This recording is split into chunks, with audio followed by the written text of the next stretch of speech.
আপনার জীবনে আবিষ্কার করে না, তারা দক্ষতা রাখে কিন্তু সেগুলো বিকশিত করে না। অথচ যদি আপনি নিজের প্রতিভা বিকশিত করেন, সেটা আপনাকে বিস্ময়কর জায়গায় নিয়ে যাবে।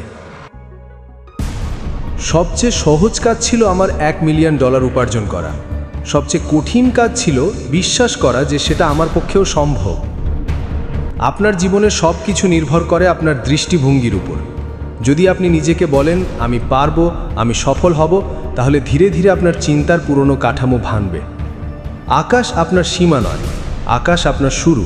পরিবর্তন সহজ নয় কিন্তু সম্ভব। জীবন আপনাকে সবসময় আরাম দেবে না, বরং যত বড় হবেন দায়িত্ব তত বাড়বে। কিন্তু সত্য হলো আপনি কঠিন জিনিসও করতে পারেন। জীবন একটাই, একবারই সুযোগ, তাই অজুহাত নয়, কাজ করুন। যোদ্ধা হওয়া মানে সতর্ক থাকা, সাহসী হওয়া, উদ্যোগী হওয়া, আত্মবিশ্বাসী হওয়া, ঝুঁকি নেওয়া।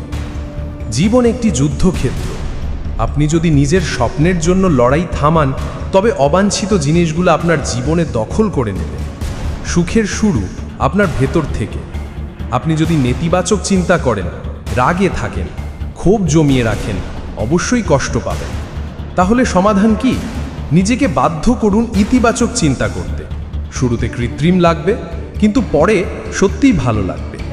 আনন্দময় গান শুনুন, উৎপাদনশীল কিছু করুন, জিমে যান, বন্ধুদের সাথে থাকুন। সুখ অভ্যাসে রূপান্তরিত করা যায়। অনেকেই উদ্বেগে সময় নষ্ট করে এমন বিষয় নিয়ে যা তাদের নিয়ন্ত্রণের বাইরে।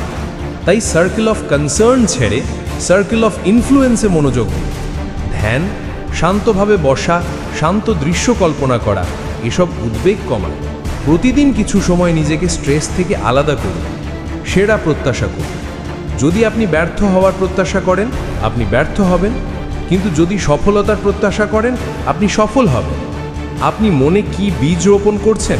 সন্দেহ নাকি আত্মবিশ্বাস? কারণ আপনি যে বীজ বপন করবেন, জীবন সেগুলোকেই ফল হিসাবে আপনাকে ফিরিয়ে দেবে। সুখ একটি সিদ্ধান্ত, দৃষ্টিভঙ্গিই সব কিছু। ইতিবাচকতা বাস্তবতা তৈরি করে। নিজের প্রতিভা বিকশিত করুন, অজুহাত ছেড়ে লড়াই করুন, সুখ অভ্যাসে আনুন, সেরাটাই প্রত্যাশা করুন।